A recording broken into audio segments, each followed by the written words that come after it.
Carved into these ancient mountains are communities of varying cultures. Woven together for survival. Torn apart and exploited for generations. Join us as we mend those wounds with mutual aid and raw, unapologetic conversations. Our voices, our platform. This is Appalachian Livin. Okay, welcome to another episode of Appalachian Livin, where we're consistently inconsistent, and we have when we're done with this, we'll have 2 episodes ready to put out. So they might come out on the same day. Who knows? But they're kind of connected. So our guests they today really are. Yeah. And that's why I told Tom we could kind of maybe put them together. But our guests today are some wonderful people that have been really helpful to us in the community with the water crisis. And you've seen them already on here. They're from WV Rivers. We have Hitt and Mariah Clay. Welcome, you two. So why don't you guys just kind of start and tell us who you are, where you're from, what you do. Ladies first, Mariah. Okay. I'm Mariah Clay, originally from Gilbert, from Mingo County. Currently live in Wyoming County. I'm close to Huntington. I work for West Virginia Rivers Coalition. I am Southern West Virginia coordinator. So I have 3 main buckets of what I do at West Virginia Rivers. Those buckets are clean drinking water advocacy, of course, flood resiliency, and river conservation, mostly as it pertains to fossil fuel development. And I've had the privilege to work closely with y'all, and I'm so honored to be here today. Thank you for coming. I really appreciate it. Yeah. From the moment I met you at the community meeting, I was like, yes, she's awesome. And you just keep coming back. And thank you. And also, thank you, Than. You've been on here. Your words have been throughout our podcast. So I'm glad you're actually here in person and you can tell us all about yourself. Well, thanks, Lindsay. I'm real happy to be here. Hitt. My full name is Nathaniel, Hitt. Than is a nickname. I grew up in Morgantown. And I'm the senior scientist with the West Virginia Rivers Coalition. So my role is to provide technical support for campaigns, the kinds that Mariah is working on. And we have other campaigns we could talk about, but I'm really excited to be with y'all tonight because there's a lot going on, as you know. And my role is to provide some scientific context. My master's work was in University of Montana. PhD work was at Virginia Tech. I did water quality work, did fisheries work, looked at climate, looked at water security. And what I can hopefully provide today is a perspective of the context of what's going on in Wyoming County, why it's so important. And we could think about, the value of community science. I think that's so crucial. There's a lot to unpack there. But anyway, I'm just really glad to be with you all tonight. So thanks for the opportunity. Yeah, our first PhD, the first doctor to be on the podcast, so we're honored. Dr. Hitt. Yes. PhD, piled higher and deeper, or post whole day. You choose, one of the 2. Both fitting. Can I say something about that, actually? Sure. This is, when I was down in Pineville for the community meeting a couple of weeks ago, this is what I said to folks, and I really think this is where we should start, which is that we need technical experts. We need technical experts on water quality, climate, contaminants, toxicology, groundwater, hydrology. That's something we're going to get into tonight. So important. But I want folks to start with this, that they are the experts in what they know. Folks are the experts in what they've seen. The water coming out of their taps, they know that. Now, the challenge, of course, is to like document it Right. so that we can use it. I mean, it's one thing to see something and know it, and I believe it, but it's another thing to be able to prove it. And so we can talk about that too. But I just want to say hats off all the community monitoring. There's so much work going on out there, and folks are we have hundreds of experts in Wyoming. Anybody who knows the water that comes out of their tap and has been watching it for years, they are an expert, PhD or not. I appreciate that acknowledgement because the knowledge power that exists in these towns and in these communities is profound. And we learn that when we talk to each other. We learn about the deep knowledge that exists from decades and decades and generations, and they know where the water used to come from and how it flowed. And then when this mine went in, it changed this way. And then, there's kind of a narrative that goes along with the water in these communities. So thank you for acknowledging that our local folks who live here every day and deal with it are in fact experts. It's their everyday thing that they have to deal with. We've had to, right? We've had to become, citizen amateur scientists here to make sure that we know what's going on. And when we see changes like the huge change that has happened in the past 3 or 4 years here in Wyoming County, it drastically changed. It seemed to me overnight, and it seems to be spreading. And if the folks here on the ground had not been aware and watched it and documented it the way that they could, we wouldn't be this far along. And we've got a long way to go, but that's what I'm saying. Yeah. And we alluded briefly before we started recording to another podcast that we have actually recorded and haven't released yet. And that was a debrief from the DEP meeting. It was kind of it was a very emotional hour plus. But it was also kind of that time that you take afterwards to process how things went, why they were set up the way they were, how we experienced it, how we experienced other people experiencing it. So will you all speak to that DEP meeting we had recently? Because we had some shorts of you all, or Mariah, at least you interacting with some of the folks there. And can you kind of unpack that meeting for us from a personal perspective? Let's see. There's so much to say. See, you're not the only one. It was rough for all of us.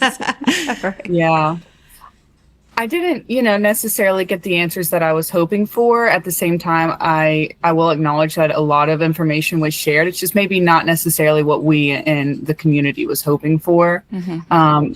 But where I think we really spoke up is what made the difference. We had our separate meeting with the DEP in Charleston, and we heard directly from them that because of that meeting and because of folks sharing their ancient knowledge of these hills and streams, they're able to go in and do more work to edit these permits and try to be better about it. So I do feel good about that, as much as maybe we didn't get all the answers we had hoped for. What did you feel about the table A, B, C, D, E format that they had at this meeting? Is that standard operating procedure for these things, or? As for standard procedure, maybe Fan can dig more into that. But how I personally felt about it, the DEP, they know that these issues hit really close to home. When you're talking about people's drinking water and their lack of access to safe and clean drinking water, it gets personal. And I think they set up an informal conference in the way that they thought they can disseminate information in the most efficient way. Maybe that's not the best way to interact with the community. It was a little bit of a strange setup.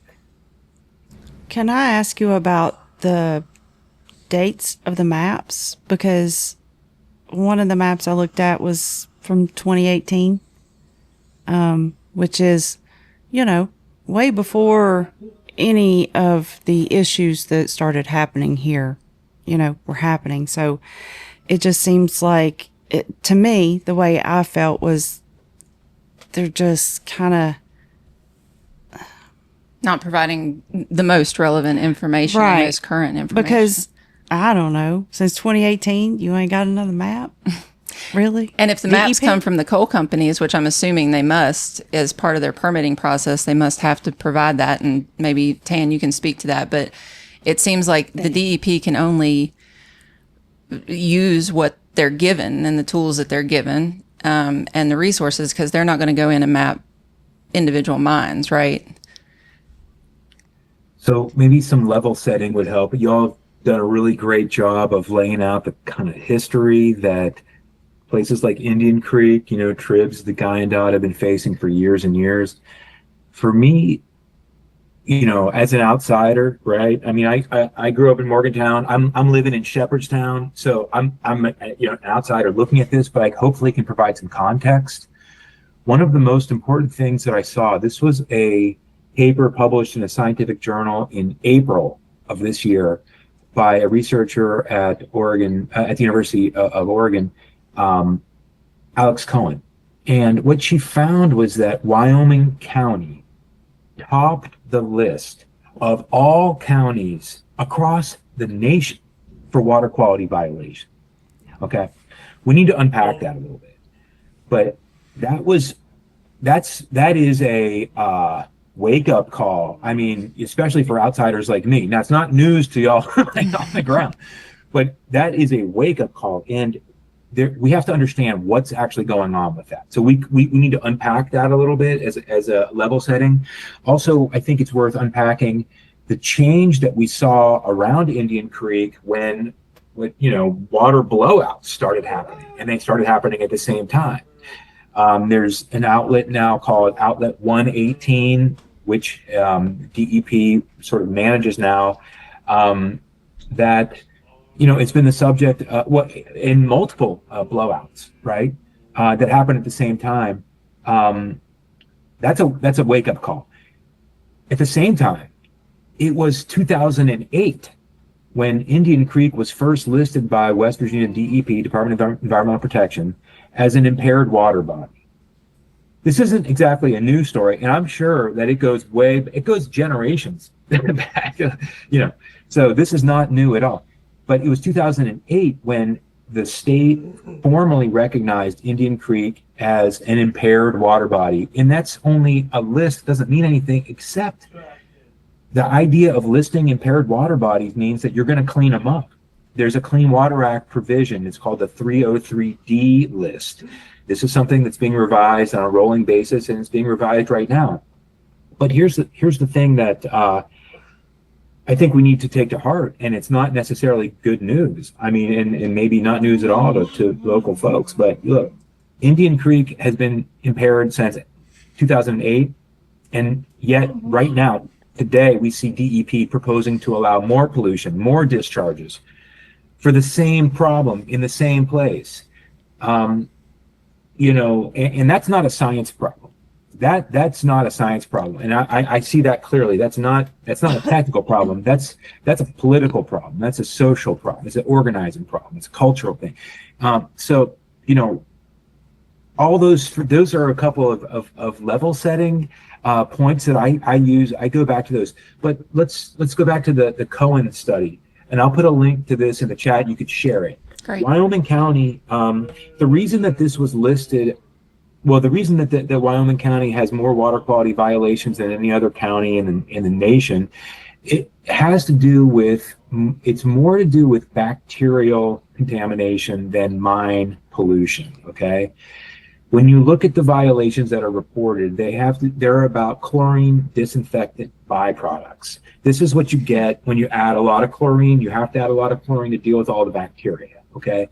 And I don't want to throw the water managers under the bus. I think, folks are trying their best with limited resources. We could think about how we could provide them more resources, but Pineville, I mean, a lot of violations. Brenton, a lot of violations.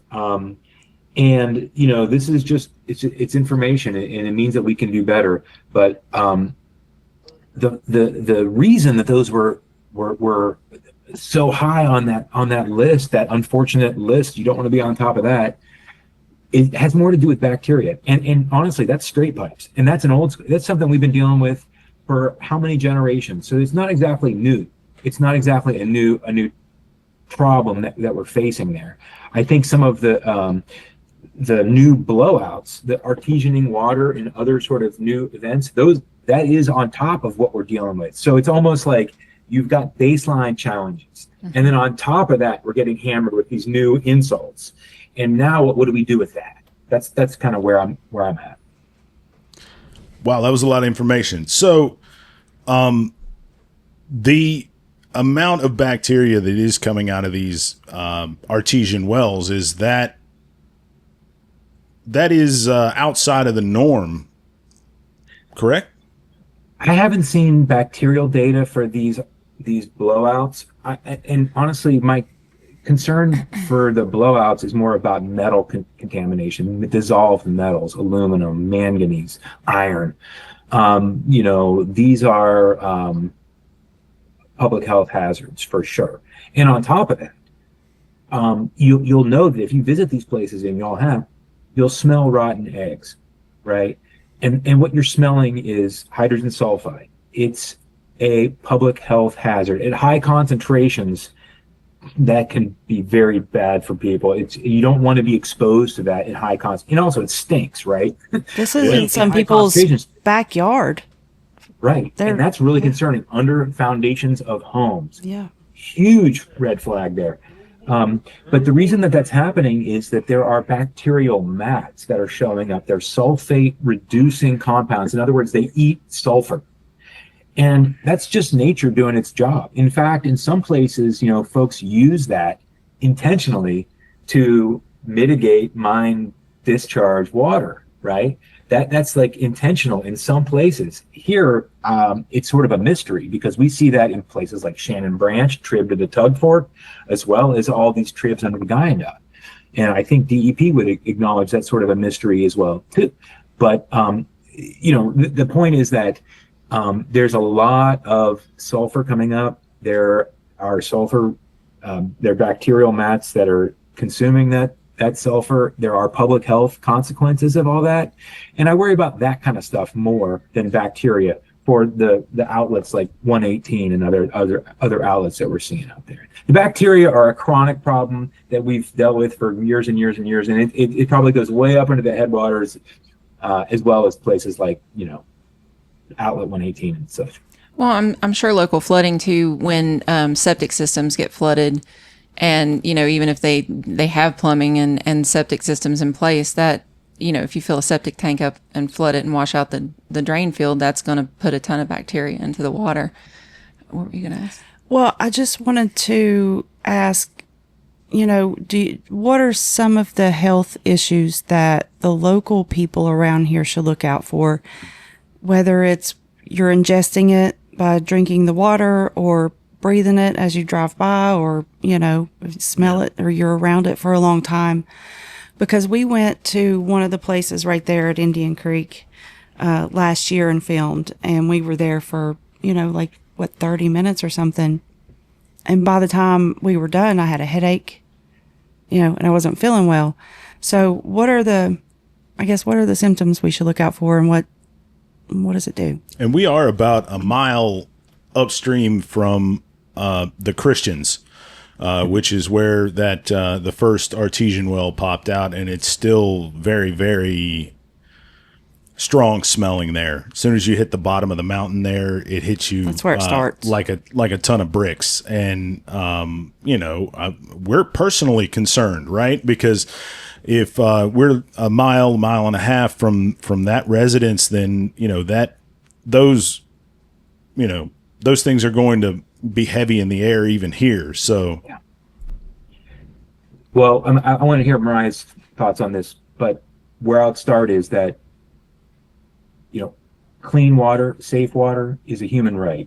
It's not just for the rich people. Amen. And we need to get that into our heads. We understand that it's not just for the rich. It's a human right. And there are all sorts of challenges. Some of them are legacy challenges. Some of them are more sort of emerging, right? I would say bacteria is sort of the oldest thing that we've had to deal with. We've dealt with that for years and years and decades and such. The metals concentrations that we're seeing now are a concern. Filtration is the solution. Even carbon filtration can deal with metals. And then looking forward, there's uncertainty about some of the forever chemicals and other sort of surfactants and other PFAS type chemicals. We don't have much certainty about that. That's an open, we don't know a lot about that, but we do know that metal concentrations, aluminum, manganese, magnesium, iron, are at high levels, are associated with a whole host of public health risks, including cancer. So there's a lot to unpack there, but the fact that we have to start with this premise, the basic understanding that clean water is a human right, not just for the rich people. And clean air too. Mm-hmm. You know, and it's a little, I'm really glad you said that, because it's a little disheartening when you try to get the word out about this. And a lot of the comments that we hear is like, you just need to get out of there, you know, leave that place. I'm like, this place is worth saving. I don't understand. I understand how it's so easy for someone to say that, right? But when it comes down to it, and it's your home, and your family, and your, you know, generations have been on this land, and your parents want to be buried here, it's a little harder to just pick up and leave. And plus, this place is so beautiful. Like, why would you want to destroy it? That's my thoughts.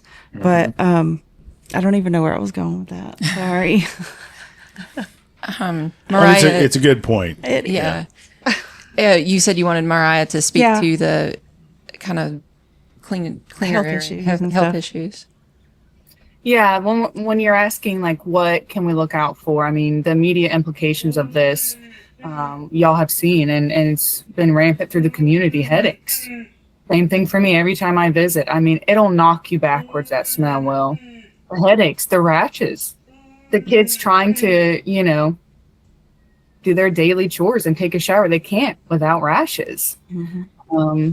And that's just the immediate implications. Long term, yeah, who knows? Right. That's a wait and see kind of game, and it's a scary one. Because you really have no idea, but we are seeing high rates of cancer in this area, and I don't think anybody is plotting it, because I'm 44 and I've already had breast cancer. My cousin that grew up right beside of me has had cancer as well. We're the same age. My parents' generation didn't have so many people with cancer, and there are different types of cancer, but it's still cancer in your 40s. And I know I've heard studies that, those types of cancers are getting more and more prevalent in younger people, especially people in their 40s. I mean, do you think it's the environment and the way that we've industrialized? Do you think it's like a combination of things? And I know that's a heavy question, I know, to throw on you, but I do have some information about that. It was about 10 years ago, actually, we published a paper. I collaborated with a researcher at WVU in the public health space to ask the question, what information is there in the stream in your backyard that can tell you about your risk for cancer at a larger scale? So we published that work, and here's the story. The life in the stream, I'm talking about the little bugs, the benthic macroinvertebrates is what they're called, the bugs. The composition of life that you see in the streams in your neighborhood can predict your risk for cancer. And we don't assert that is a causal mechanism. It's not what we call a causal mechanism. It's not that one causes the other, but we do maintain that is an index, an indicator of risk. So there are multiple reasons that might be the case. It might be so I should expand on that a little more. Not all types of cancer were related to stream ecosystems, but some were. Okay. And interestingly, cancer types that were associated with environmental exposures tended to be predicted by the life in the streams. So that's another piece of evidence suggesting that it's an environmental exposure. It's not genetic. It's not another thing. It's not behavioral. And in our paper, and I can provide a link to this in the notes, we accounted for other sort of risk factors: age, diet, smoking. To the extent we can account for, and still, what we found through all of that noise was there was a signal that life in the streams, the quality of the kinds of organisms you find living in the streams, could predict at the county level that cancer risks for a community. I thought that was amazing. But it's more than that, because look, we recognize, and you all know this, where are you going to go to a physician? It's Beckley or Charleston, right? And so these data are reported in ways that don't necessarily reflect local communities. And this has been a long-term challenge. So I'm working with an intern at Georgetown University right now to kind of like drill down on that and to really try to understand that in a better way. So we know that county level data are pretty, they're pretty coarse, generalizable, but still that signal was real, right? It was real. And so when people ask me, like, why do we care about, stream ecosystems? Well, I mean, I think they're awesome because they're awesome just because. Why right? wouldn't I like we? to fish, I'm an angler, and you're not quite in trout water, but you're real close. And the smallmouth fishery is so huge, and then there's so much great opportunities for expansion of fisheries there. But it's not just that; it's also that the life around you tells you something about your life. Well, we're all connected, right? I experienced a hellbender in the wild my first time not this past year, but the year before, when I was morel hunting on my land. And it scared the shit out of me, quite frankly. I just saw the very tip of it's about the size of my wrist, right? And it looked like the front of a big lizard, but it moves like a snake. So it kind of pulled back in the hole. And I high stepped the whole way home and Googled it to make sure it's what I thought it was. But I asked my dad, who's lived there since 1976, if he'd ever seen one in the wild. And he said, no, not up here. He grew up in Hotchkiss in Wyoming County. Well, the border of Raleigh and Wyoming County. Right. And he said they used to gig, hellbenders down here all the time, that was something that they did on a regular basis, that's how healthy the streams were here. Mm-hmm. It's unusual to see hellbenders now in compromised areas because they need as I understand it, they need very delicate ecosystems and very healthy ecosystems to thrive. But it was, after I got my head around it, it made me feel really great about that environment because it's adjacent to the New River Gorge National Park and it's still a relatively healthy, watershed. And so, as you were saying that about the environment, and I think about playing in your creek and seeing the little invertebrates and the tiny little crawfish and things like that. So it makes sense that would send some signal. It made me think of when we were talking about the birds. Was it you or was it Lily? It wasn't me, but it was Lily. It was my sister. Sorry, it was the sister. But the Merlin app, and you can turn it on and it'll listen to the birds and it'll tell you all the birds that are around. And Lily, your sister, she was like, I've heard like 20 some birds around here at a time at her house. And I'm like, I have like 3, and I think, that's what made me think of is like, of course, if the life in the stream is, sparse and the life in the trees are sparse, then the human life is going to be sparse. It's all connected. And so it's that hit me when you said that. So that's what I thought about. Yep. And it's for hellbenders, especially flat rocks and lack of sediment. Cold water, flat rocks, and keep the sediment out, keep the dirt out, and then they'll make it. There's also something really cool. Maybe this is your backyard, but there's a species of crayfish only found in the Guyandotte River, nowhere else on Earth. Guyandotte River crayfish. I think that is the coolest. Just think about that. It's like nowhere else on the planet Earth. And it's right here. So this is part of the stewardship, right? I mean, this is what we're doing here as humans. We are put here to be stewards. That's what we're trying to be, and not everybody is. And that leads me to something that I wanted to mention is the land that I'm living on right now, was when I was growing up, I lived here, but at the time it was a trailer park, right? And so there was 10 trailers living here, 10 different families, people in and out. And you don't know what people are doing to the land. And when we moved here, I can't tell you how much trash I'm picking up. People will just throw their trash and burn it on the ground right next to the creek. And for the first year, we were working on cleaning this up, like I was infuriated. Like every time I went out to clean, it just pissed me off, because it's like a culture gets brewed with when people, when the companies and nobody begins to give a shit about the creek, then nobody cares about the environment. And they're like, well, why do you care about the bugs in the stream? Well, because they're kind of connected to you too, right? It's a circle of life, the food chain, to me, it seems logical. But you're kind of a citizen scientist in your own way. And I think that's the other thing I'm really grateful that the West Virginia Rivers I'm no PhD team is doing.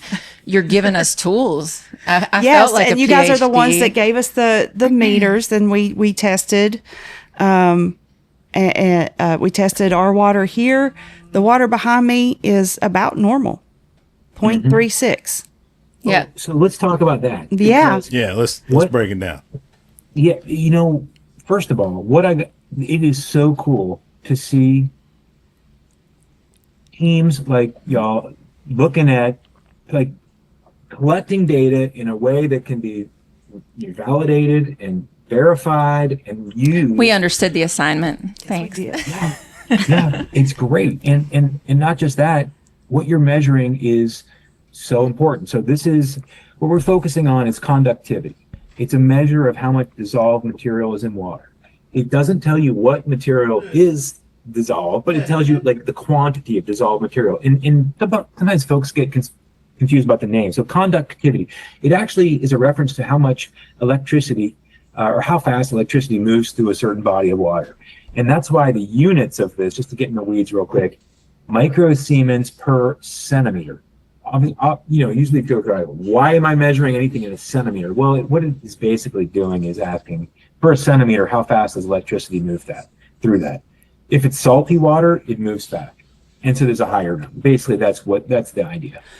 Now, conductivity is so important to look at right now because it can tell us about the health of streams in a very simple measure, and it's also very robust.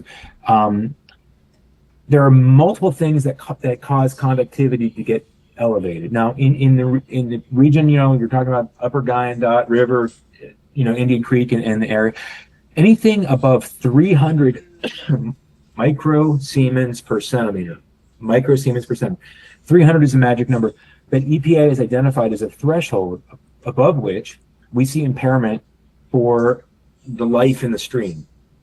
And honestly, anytime I see a threshold like that, a round number, I get suspicious. And everybody should be suspicious of such round numbers. But when I look at the EPA's work on this, it's based on the fact that certain kinds of insects and bugs can't keep up with that salt gradient. Essentially, think about the gills of organism that's in water. So a larval form of a bug, and fly fishermen and anglers know this stuff real well, but think about a mayfly. So it's got gills. It's not just oxygen going in those gills. They also release wastes through those gills. So it's like a two-directional thing.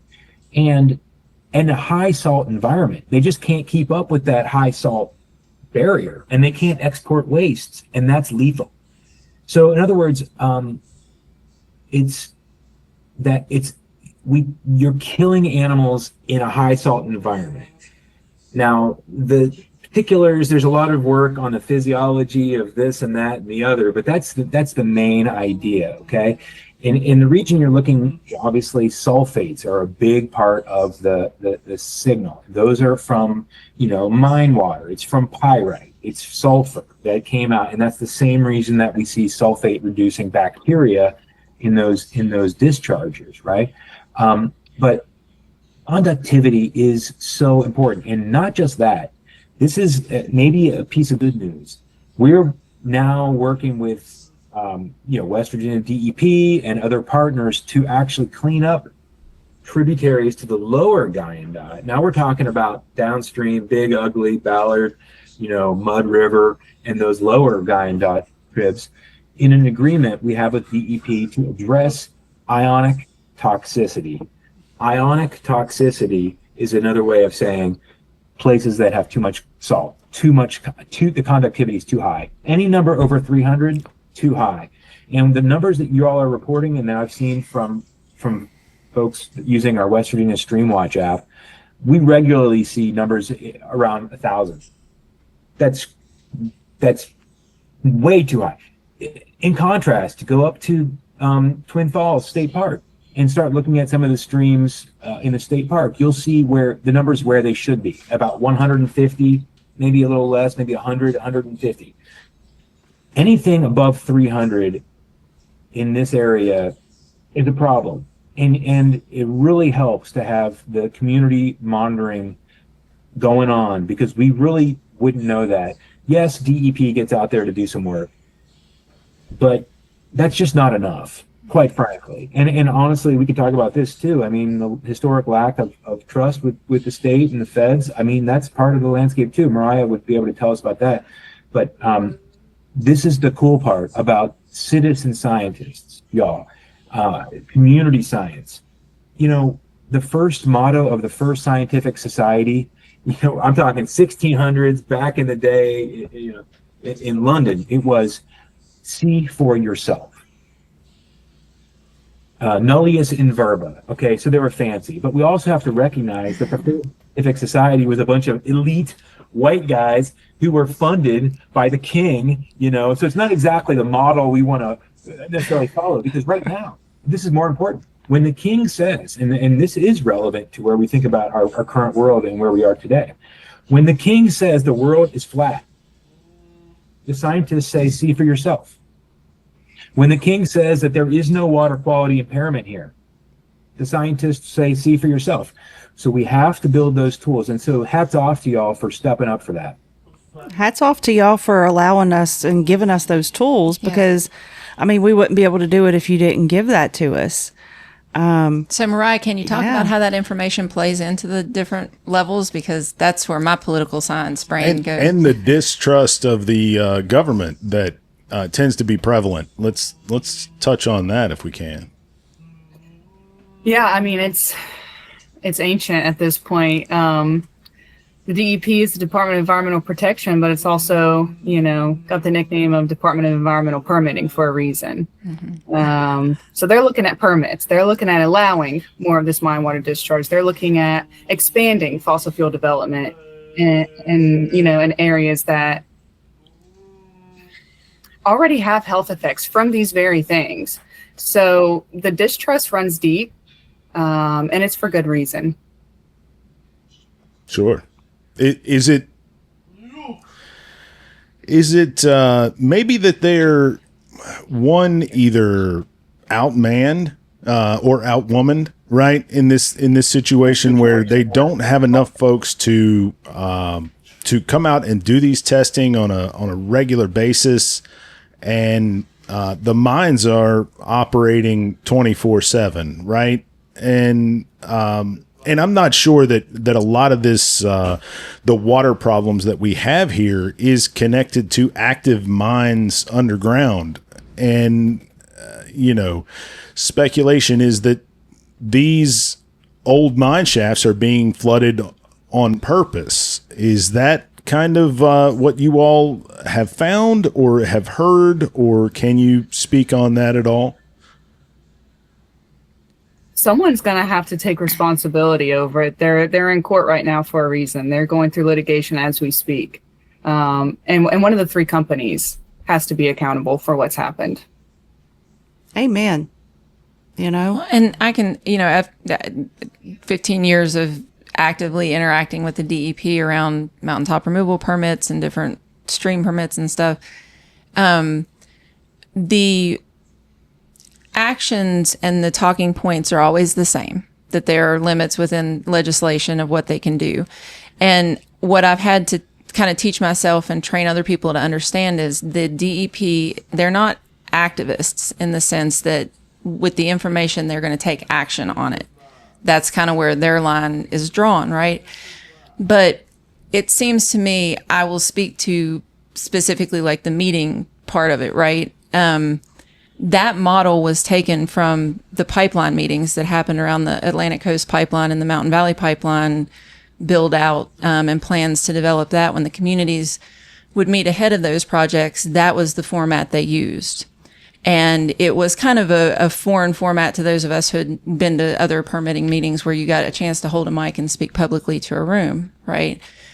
But I think it was effective in not in reducing conflict and reducing actual conflicting, emotional interactions, which when you're trying to disseminate information, I support that.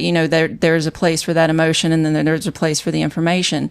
But when you don't intentionally create the space where there's an honest and a genuine hearing and receiving and back and forth, that tends to create that mistrust and build into it, right? And then when you walk into a foreign format where you feel as though you're shut off from being able to voice your opinion. So I feel like I'm kind of speaking to your point of as far as like the intent, I don't think anybody, for the most part, goes into the DEP with the intent to connive or deceive or do anything like that. I think for the most part, the folks I've met are scientists and people who are genuinely interested in being out in the environment and doing things that have to do with environmental protection. But the structures that enable agencies to work in this state are corrupted by the influences of industries. And that's not a charged statement. That's just the reality. I mean, this is our environment in West Virginia.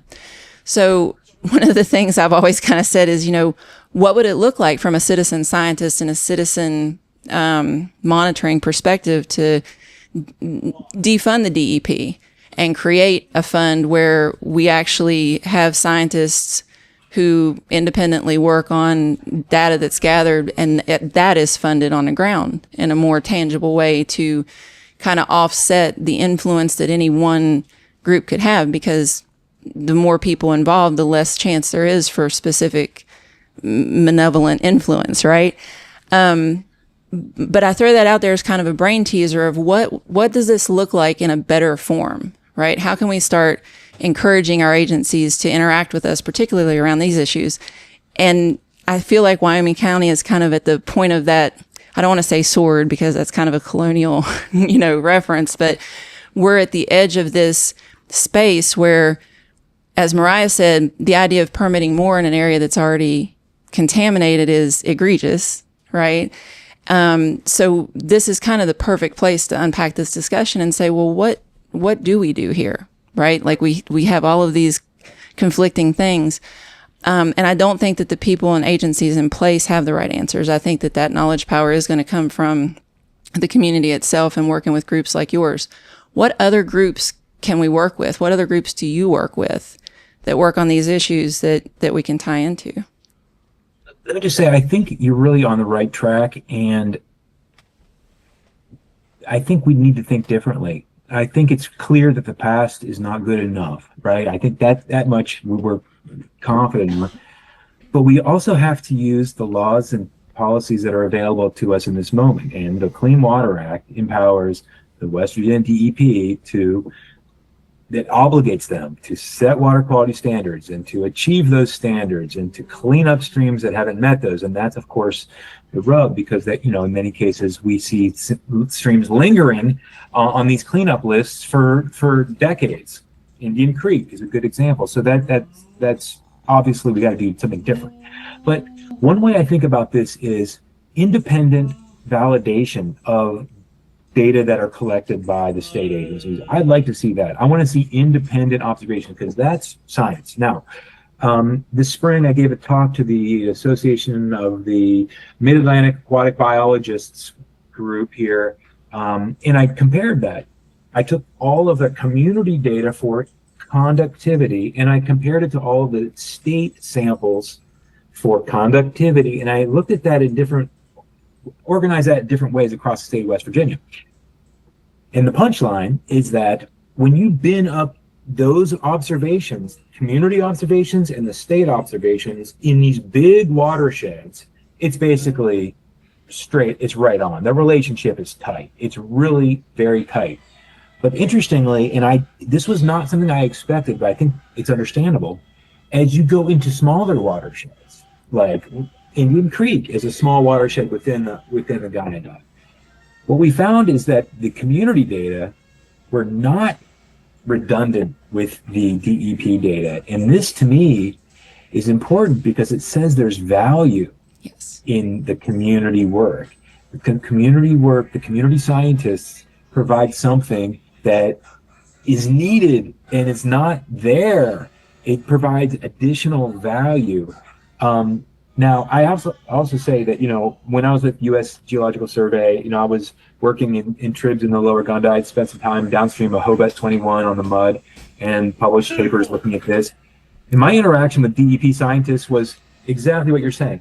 Good biologists, good researchers. I just nothing to say except that they were legitimate scientists that at that level of the water quality people and the biologists in the field. So my interaction with them was great. Now, the problem may not be at the science level; it may be at the policy level. Correct.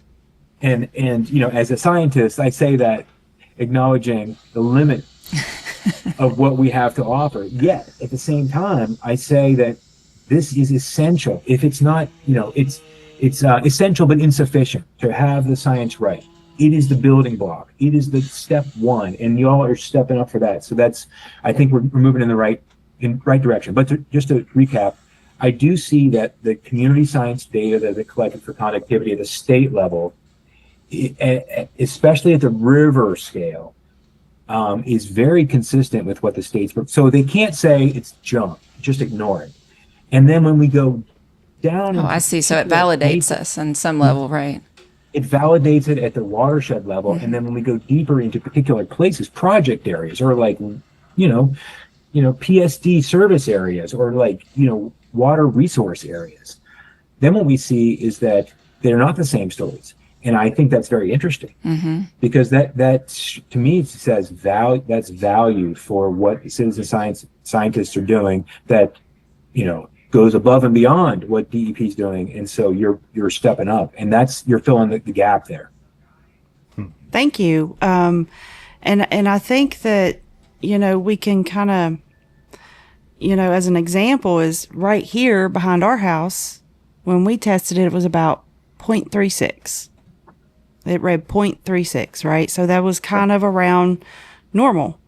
And we went to Ghost Riders here, which is what, half a mile?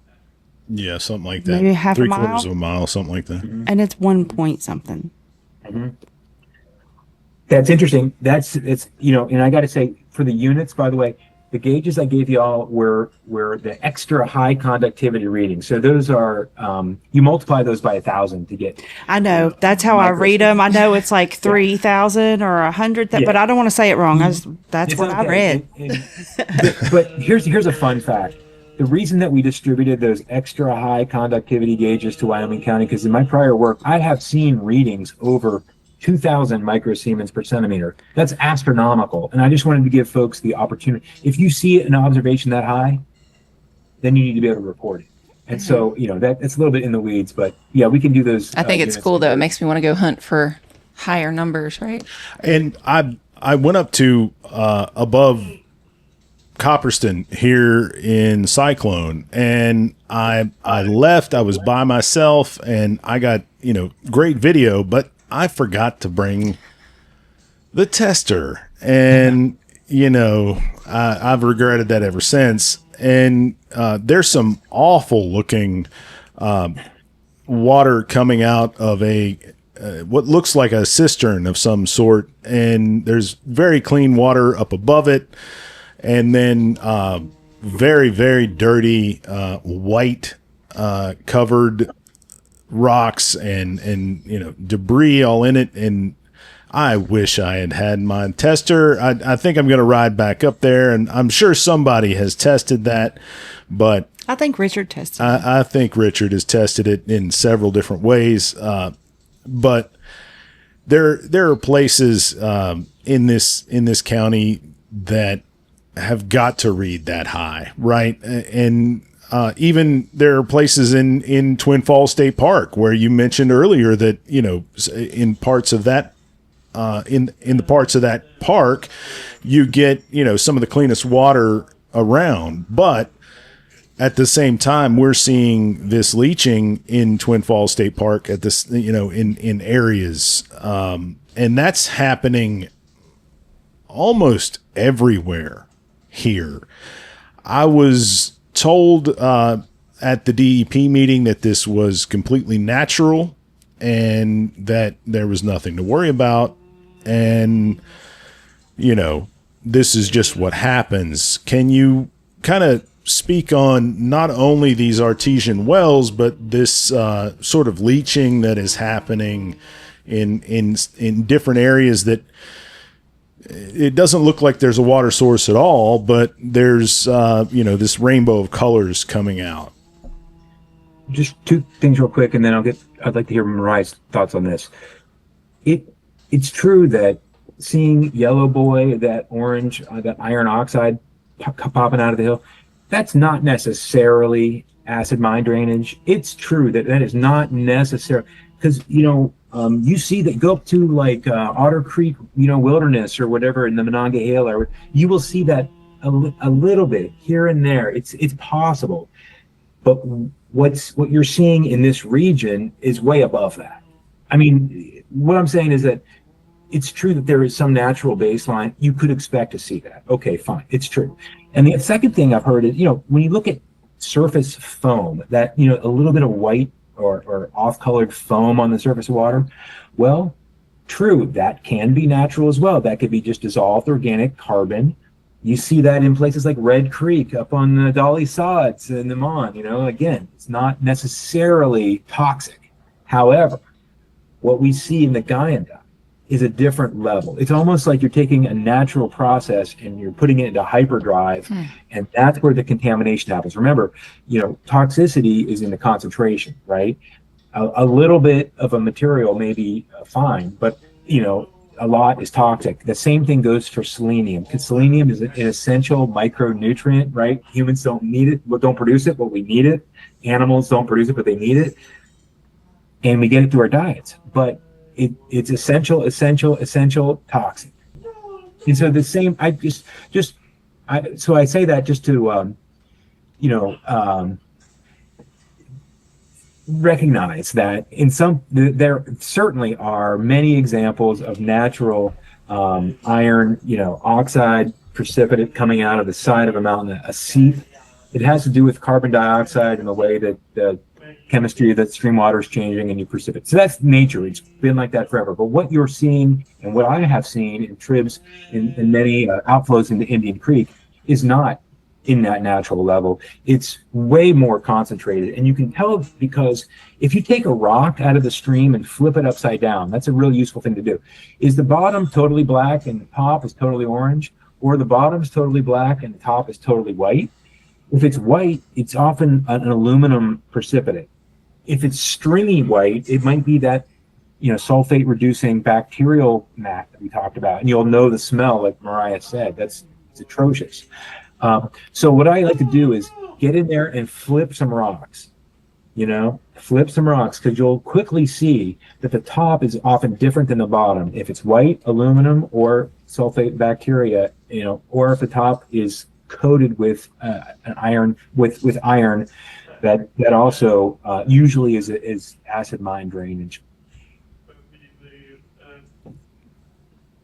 Yeah, there's something strange going on at Twin Falls. I think we can all agree, especially when we have these videos popping up from sometime, was it last year, of what seemed to be a consultant grabbing some water samples at the state park, who says he was there on behalf of Consul. Something strange is going on, and it's really, we get to the bottom of it because of y'all. The tracking y'all are doing, the uplifting, filming everything, sharing other community leaders' videos that they're doing. Like, that's how we get to the bottom of it. We can provide the community capacity support. We can provide, the permit tracking, the supporting of community meetings, the analysis, the, training folks on conductivity and other things like that. But it really comes from y'all. But what you guys do is so important, because we would have no idea I mean, where We'd to be even screaming into the wilderness We right now if would. we didn't have some I mean, I'd guidance. still be screaming. I am She is still screaming. screaming a I little scream bit. all the time. I was kind of flabbergasted when the gentleman from the DEP told me that there was no possible way that there was any mining under Twin Falls State Park. And I had heard this from 4 or 5 or 6 different sources saying that this was absolutely the case, that they had mined under Twin Falls State Park. And and this is another one to see for yourself. We'll put this in the notes for the show, that people can get into a database of underground mining permits. We know those are not complete. We know those are insufficient. Those are a bunch of abandoned channels. We don't know, but we do know that in the east side of Twin Falls, there's active mining right now. I don't think DEP would assert otherwise. I think they would acknowledge that because it's pretty well documented. So deep mine. There's mountaintop removal on it. They said there's mining on the right beside of the falls. Right. So that's a good point, that there might be active surface permits that there is no question about, but you were talking about an underground that outcropped, a specific seam that outcropped. And again, I think that information that they're working with is coming to them from their own collection, but they're not underground. I mean, I think it's important to say that the DEP is not who goes underground to look at mines and things like that. Those are mine inspectors and people who are trained to go underground and actually, look at what's there. But it gets back to, can we trust the information that's being provided? And if incorrect information is being provided, is a violation sufficient?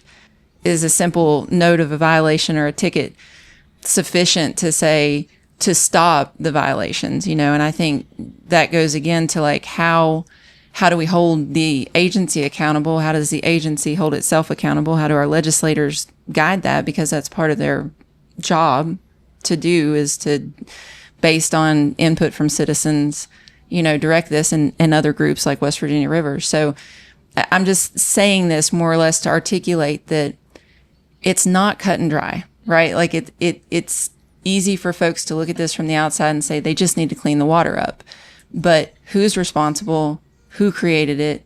How it got created? These are all big questions that there aren't always consistent answers for. So even in the best circumstances, we're flying blind a lot of the time. And how they're created is always a mystery.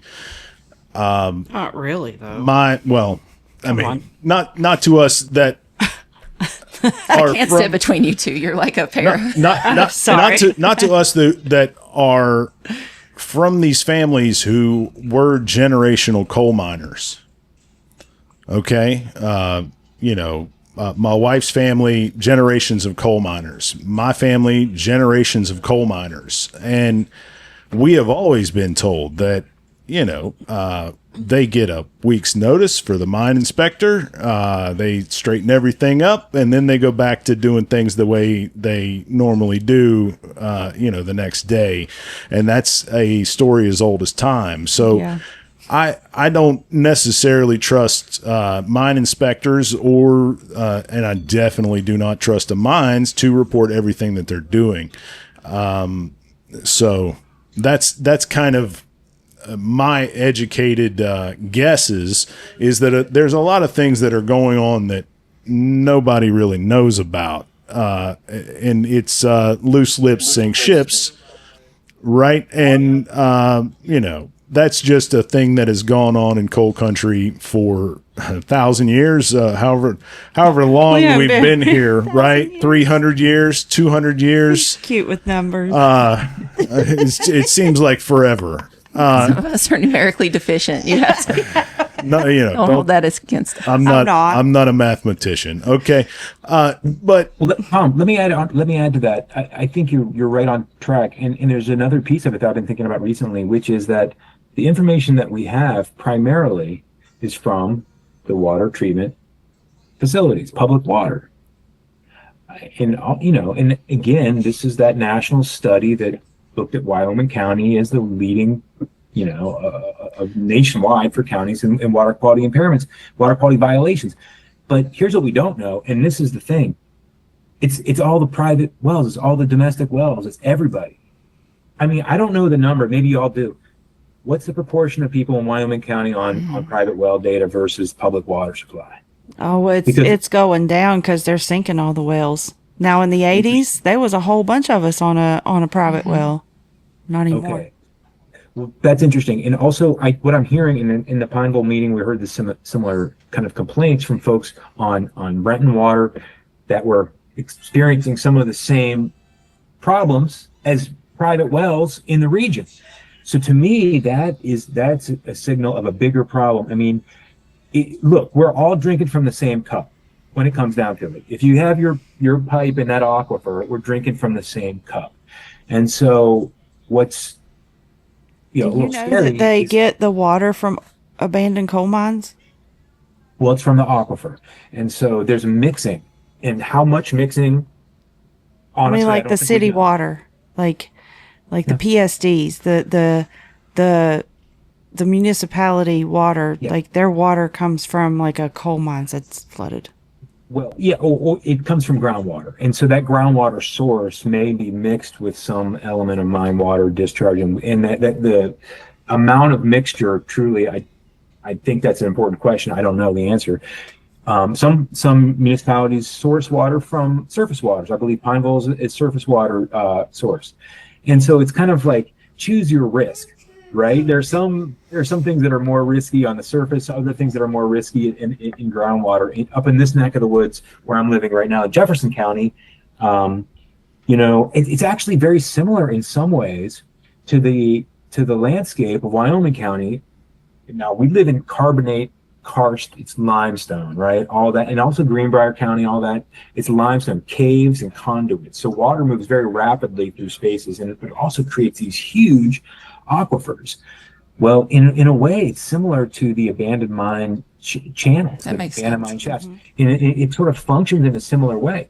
And I also got to point out that in some places, there are spots on the Tug Fork where mine pool water is actually keeping the river colder than it would be otherwise.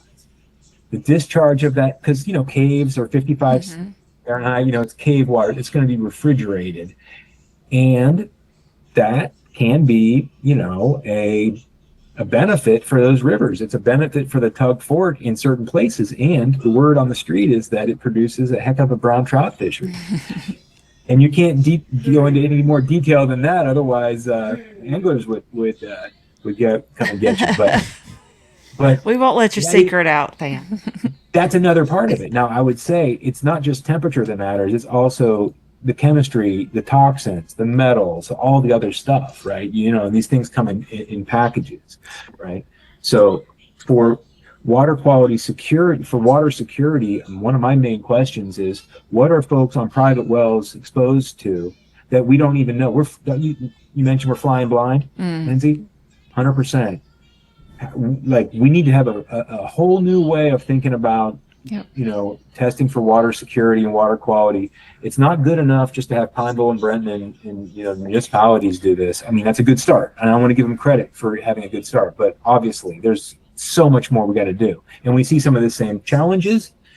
So we have to think differently about, ramping up our work.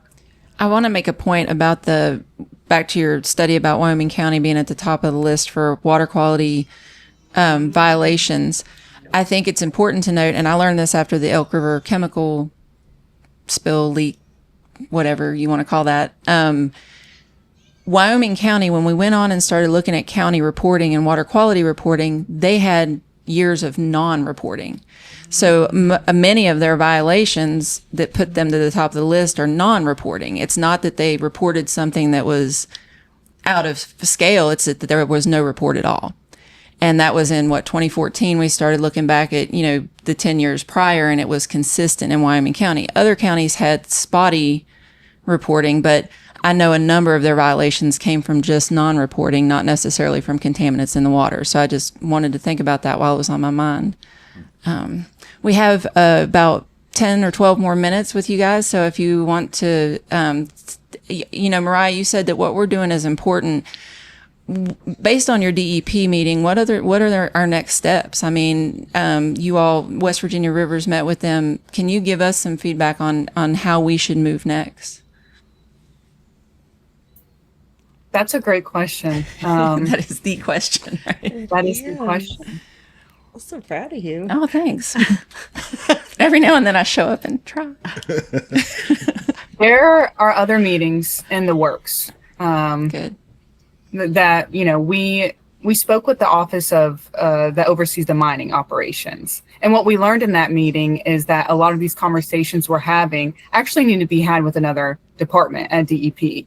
And that's the water and the waste. Mm-hmm. So there's more follow-up, there's more to do, there's more work, and as we're doing that work, we're obviously including y'all and keeping y'all up to date. I also want to say that we were able to meet with the Rural Health Association. They're very concerned about what's going on in Southern West Virginia, particularly Wyoming County. And they get to work closely with the Department of Health. So there are avenues that are opening up, and I hope to see improvement through that. Great. Oh, that sounds Add to that real quick. There's also some, we've seen a little bit of motion here at the federal level and even at the state and federal level in terms of awareness of what's happening in Wyoming County. I think that's good, but I also think we need to be clear-eyed about it. I mean, what's being proposed, my understanding of what's being proposed now at the federal level is simply for EPA to point at DEP and said, do something. Say, what's up? Fix it. Okay, that's fine. I think that's good, but I don't. We have to be, clear-eyed that that's not going to be enough in itself. I think it's commendable. It's a good step, but obviously, if that was enough, we'd already be there, and we got a long ways to go. So I think, hats off for folks. Anybody that's going to step up and try to fix these problems, great. But we can't lose sight of the fact that I don't think it's a simple as fixing the public service districts, the municipal water providers. Folks on rural water, domestic water, if the ecosystem is contaminated, if the aquifer is contaminated, that's a public health crisis that can't be fixed simply by filtering in one, water treatment facility. But I will say, hats off to you for doing it. Hundreds of people rely on that in Brenton. Like, good on you. Like, do it. I mean, it's absolutely necessary. But I would just offer that that's not going to be enough. We have to think, people talk about infrastructure, and then it's true. But I think about ecosystems are infrastructure. Those forests are infrastructure. We are, West Virginia is the birthplace of rivers, and millions of people benefit from the clean water that produced from our forests. Then one of the main things our forests produce is clean water, and so it's just not enough to only focus on our public water systems. Although I commend folks for doing that. It's necessary. It's an important step, but we have to be, eyes on the prize. There's a bigger challenge out there. Mm-hmm. So and you mentioned a public health crisis, and that they're starting to acknowledge this on the national level. And we just recently got a water buffalo that was donated and to Wyoming County to get clean water to folks. And I don't think I'm going to be on this committee for very much longer, but I was on the local emergency management committee here, the LEPC, and I was kind of a token member. I've worked with them for 5 or 6 years doing video, and I'm supposed to be their, kind of a media person. They have to have someone that is media savvy, I guess. And I produce some videos for them, but that's a different topic. And of course, the local health department and the local fire department and all of these local government agencies are on this committee. And I have been trying to get some cooperation with these folks, and we are still battling this culture. culture, right? Let's say there's a culture here that does not believe that this is an issue at all. And they're more worried about me getting people sick with the water buffalo. It's a bit ironic. Than actually. they are with their own, folks getting sick through their wells and the leaching into the ground and the pollution in the water table, right? And you mentioned that Pineville itself is sort of on this list of water agencies that they have all of these violations. Now, this is kind of a 2 or 3 pronged question, I guess. How can I battle this willful ignorance? And then again, where do I fill this thing up at? I mean, because it's, Pineville is the closest city water. And, how do we kind of navigate this and this issue with the culture and sort of the willful ignorance and they are still ignoring the fact that this is even a problem here, and it's maddening and frustrating and heartbreaking all at the same time. So, can you all kind of comment on that and kind of give me some insight and a little help? Maybe hey, this is what you should do, or that kind of thing. I've got thoughts, but I think Mariah's are going to be better. So I want to hear Mariah's thoughts first. My immediate thought is, when we're talking about the culture of the community and the relationship to water, and there's going to be a natural level of distrust. I'm not in the community, y'all are, so y'all would have a better understanding of this than I do. But I also think that about the implications of a mono-economy and how that shapes our relationship with water and trust with our community members. And we could go into that at a whole separate podcast on just that. Let's do that.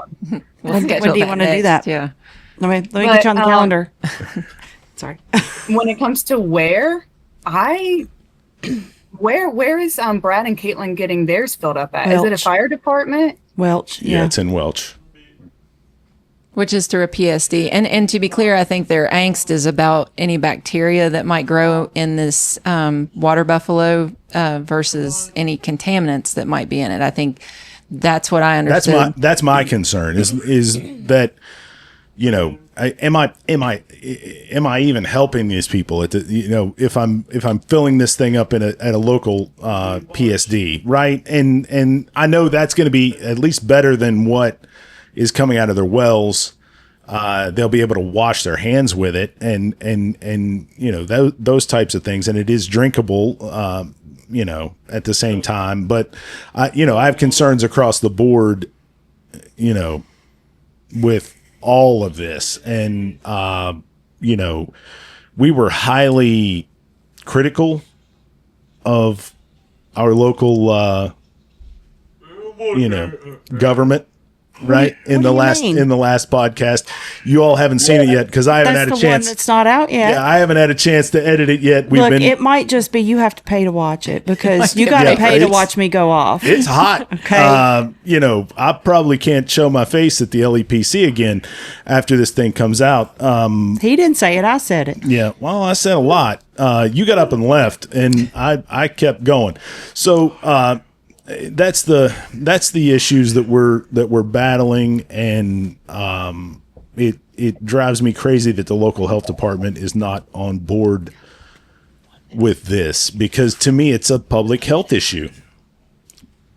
Yeah, I think you're on the right track in that this is strange for a scientist to say, but I believe that there is political power in what you're talking about, the union of public health with environmental stewardship. We have done not nearly what we need to do And I think when we look at challenges facing West Virginia and Appalachia, specifically with new legislative priorities and essentially the effect of Medicare rollbacks, where we're going to see threats to rural hospitals, I think this is our work. This is our work. And so, just like I talked about, some of our research that indicated the link, the value of understanding the life in these streams to predict your own life, to predict your own cancer risk. I think we have much more work to do there. And so that is the work, Tom, what you're talking about. And I think there is something that would be different than what came before. Obviously, what has come before, I mean, we're standing on the shoulder of giants here. We have like legacies of people that have done all sorts of amazing work. Let's not forget all of the good work that has been done. I mean, we wouldn't have public water at all if it hadn't been for a lot of blood, sweat, and tears out there. And so, kudos. But yet, when we look forward, I see a huge need for building a political power base that understands that connection between public health and environment, and that's something that would be revolutionary. I hear you. I just want to say I know I want to be respectful of time, but I kind of want to end on that note too, because I feel like it feels revolutionary what we're doing. The tools, the media that we have now, the ability to reach tens of thousands of people with messages and bring this right to their laps. Yeah. And Ricky has something to say. Ricky says it's time. That was a great place to end. He said, maybe that's the way out. Maybe that's the way out. He is always in tune with us and what we're doing. He really is. And I really appreciate you guys for coming on and to be continued. Will you join us again as we move forward through this? Because we really appreciate this dialogue and conversation. Y'all have been really the guests that have been on the most. If you look at camera time, that's true. The answer is yes. And also, I would love a chance to come back and summarize all of what we've learned from all the community water monitoring stuff. Oh, that would be fantastic. But I want folks to know this. The West Virginia Stream Watch app is a tool folks can use. It's a simple app. Put it on your phone. You see something, say something. This is the Swiss Army knife for stream monitoring. Anybody can have this. And it's powerful. West Virginia Rivers will follow up with DEP. We will work with you to identify water impairments or other problems that you see. If you see something, say something. So that's a tool you can use. We'll provide that in the notes. Awesome. Thank y'all so much. We appreciate you, West Virginia Rivers, for coming on. Any final comments, Mariah? Yeah, I definitely want to get with y'all on Rural Health Association and making a connection there. Maybe they could help in this situation with the water buffalo. That would be much appreciated, because at this point, I'm getting lots of pushback. and the water buffalo's coming whether people like it or not. And I am one person, and as you can see, like, I'm trying to do a podcast and my kid is standing right here needing something. Like, I can't do this by myself, right? And I need people to help me, and nobody wants to help. So I'm starting to get to the point where I'm going to take that water buffalo and I'm just going to throw it in the middle of town, and they can do with it whatever they want. And I'll say, courtesy of Lindsay Reiser, and can have at it, because I'm not going to let it die. I if I have to personally take it and fill it up and and that's where I'm at right sanitize now, it okay? and deliver water by myself, I'll live stream the whole thing and shame everybody in the county that does not help me. And if I have to do that, then that's what I'll do. And that's what I told the LEPC the other day. They said, well, who is going to be responsible for this? And I said, here's my name, this is my number, this is my address, and here's my email address. This is who is responsible. And if I have to do this by myself, that's what's going to happen. And we'll see. But I think the rural, what is it? The rural Rural health network. Yeah. Rural health. I think that's a great connection to make, because they've dealt with this before. I'm sure they have. So Yeah. All right. thank y'all so much. Thank you guys. We'll see We you. appreciate We'll you. be in touch for sure. All right. Bye. Take care. Hey, buddy. Appalachian Livin is sponsored in part by Wade Law Firm PLLC, Sage Stitch Finance Corporation, representing wisdom and mending what we already have, providing gap funds for resilient renovations. Appalachian Livin is also brought to you by Hope Money Coaching, rescuing you from financial chaos and leading you to a path of financial wellness. Minimalist Gym, helping men and women navigate their health and fitness without restrictive fad diets.